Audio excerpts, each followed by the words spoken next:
But Professor Bryce Abbey on CBS Friday night on TKO joins us. Do I need to refer to you as Professor Abbey? Bryce, how you doing? Good morning. I'm doing well, thanks. No. In this instance, Bryce will work now. One of my students, definitely Dr. Abbey. So, and you did just have class. How was the first day of class going, especially after the excitement of Friday? But I'm sure you've been preparing for this, first day of class for quite some time, even with TKO going on. Right. Yeah. Good to meet the students, get to interact with them, learn a little bit about them, know where their interests lie, and just kind of familiarize yourself with them this first day or so. Sure. Now, Bryce, I got to ask you, how did this whole process come about? Was this you seeking out CBS? Did CBS seek you out? How did the process of you becoming on this game show even come to fruition? It was definitely, I was not seeking out CBS, and to say CBS was seeking out me, that's not individually. There was an email that was sent to the Kearney Little League Association. League President Hergus forwarded on to age group coordinators. Age group coordinator forwarded on, and I read it. Obstacle course meets dodgeball. We're looking for guys willing to be on a show with Kevin Hart. I messaged my wife. I'm like, hey, what do you think? She's like, I think you're crazy. Why would you want to do something like this? I'm like, you know what? It might be fun, right? What the heck? So I filled out the casting call, and next thing I knew, I was in L.A. Bryce, the key thing is there's two key things. One is you've got $50,000 more dollars. Okay. I know you referee wrestling. Do you know how many high school meets that is to get $50,000? I mean, I know you work your tail off on every Saturday, but add up all the money you make doing all the high school wrestling and then add that $50,000 on. Hey, congratulations. Yeah, it's gonna take a few years to get to 50,000.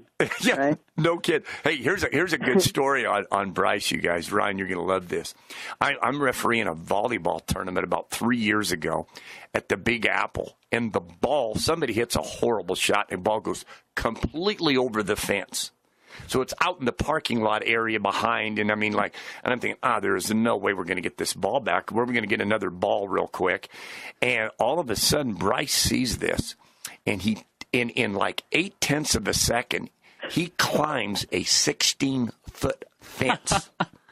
And he gets over it, and he comes back about just as fast. I've never seen anything like it before. When I saw that, I knew you were going to win the contest. And I also know why they put barbed wire on prisons now at the top of that. For people like you who could get out like that fast. Unbelievable move there. Talk a little bit about one of the activities that you really were very good at, and that's one reason you thought you had an absolute great chance to win. Well, I've stayed in decent shape. I work out pretty regularly. And so, my buddies are always like, oh, you should try out for an obstacle course. You should go do American Ninja Warrior. You should do all of these things. And I'm like, I'm just too competitive to not train for something. And so if I'm going to do something, I'm going to train for it, right? Well, when this came across, it was, no training needed. We're looking for, just regular Joes to do it, blah, blah, blah. And so in hindsight, maybe I have had training, playing sand volleyball and having to jump fences to retrieve the ball. But, I've always had good balance. I've always, been aggressive in anything that I do. And so to get an opportunity to go on CBS and, interact with Kevin Hart and the other competitors, if you watch the show, my episode, we had a professional bull rider, Cody Nance. He's, at the time, he was 4th in the nation. I think he's even higher now. A death runner who runs races that can take up to 3 days long, and where you're just let go and you run through Iceland and stuff. And then a professional soccer player, and then an aspiring comedian. We were all athletes, and we were all out to win that money. Bryce, when do you compete again? When do you go again? And how many people will compete? And more importantly, how much money could you win if you won it all? Or what's last place pay? Because that's got to pay something. So there's 9 episodes total. 6 of the episodes have aired to this point, and there's five individuals per episode. So there's 45 competitors total in the entire thing. We've seen 6 episodes. Mine was the 6th episode. After last night, or after Friday night, my time of 4:14 puts me 2nd on that overall leaderboard. That overall leaderboard, those top 5 times of the winning times get to go on to the Battle Royale. the Battle Royale is worth an additional $100,000. So if you do the math, there's 3 episodes left. Even if all 3 of those episodes have faster times than me, I get to compete in that Battle Royale. The Battle Royale, I don't know a date yet. I think they're moving some things around because of NFL football taking some Friday night slots. So I don't know if there's an episode next week for sure or not. What I've been able to figure out, I think the next episode's August 31st. So then we're looking at 5 weeks or 4 weeks from then to when that would be. It's probably going to be sometime the end of September, whether it's September 21st, 28th. I don't know for sure. They could move nights. They already moved nights on us once. We were Wednesday nights after Big Brother, after Big Brother, and now we're Friday nights. So I don't know the exact date. I will let everybody know as soon as I know any more about that. But yes, I will be in the Battle Royale, and I will compete for an additional $100,000. That episode does have increments that you can win if you get the 100,000. 5th place, same as on Friday night. Last place gets 0 if you get 5th overall on that one. So $100,000 increments, and I don't know if they've released those increments yet or not, and then 0 for 5th place. So.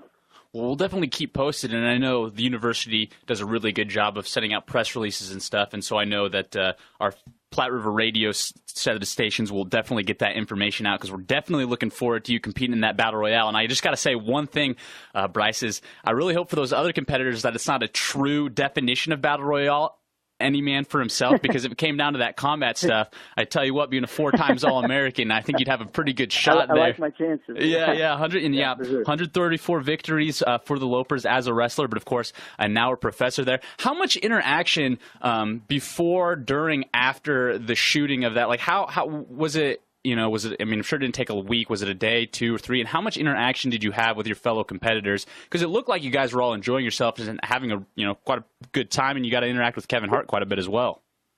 Yeah, there's a bunch of behind the scenes stuff that I can't talk about. Oh, okay, sure. Just because of my contracts with CBS. They didn't really want us to be friends, I guess is what I'm saying. Sure. They want us to be competitors. We were kept competitors. We were there to compete against each other. We were, if you've seen the show, the banter is all in good fun. Yep. Right. We're talking to each other and we're talking trash to each other. But just like with any other sport, you shake hands, you walk off the court, you walk off the mat as friends after that. I hope that, I can get some solid connections with some of these guys that are out there that I competed against. And we've been having a lot of fun on social media, even now, bantering back and forth. So, hey, Bryce, when you compete in something like this and people see you on TV, it kind of opens some other doors for you. I mean, you could be on Naked and Afraid here coming up here in about a year from now, and I think you'd be good in that. I mean, I think you could survive 21 days. Yeah, I don't know if Aaron would appreciate me being gone for 21 days. It was enough to get away for the time that I did to go do this TKO. So, but I suppose if the purse is big enough, we might be able to have some conversations. Well, and the one thing I did notice too, and I got a question after this statement, I suppose, but I tell you what, you must have some practice in that kinesiology department throwing frisbees, because as soon as you had that first shot to huck a couple of those, boy, did you huck them. I would not have wanted to be on the receiving end of one of those frisbees.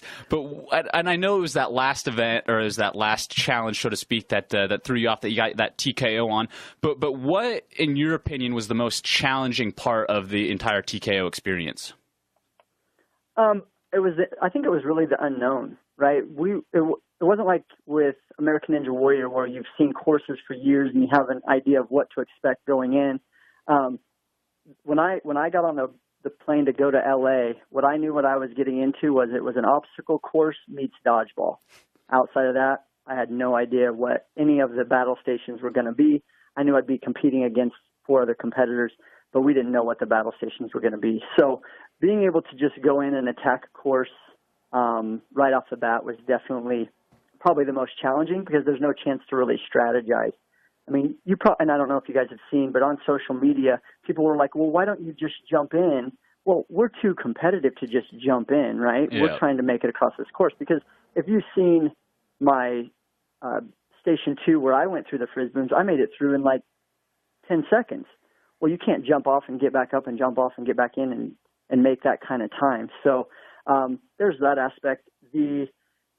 All of them, a properly timed Frisboom, a properly timed spike ball, a properly timed hammer on Station 4, any of those are going to take you out and you can't plan for it.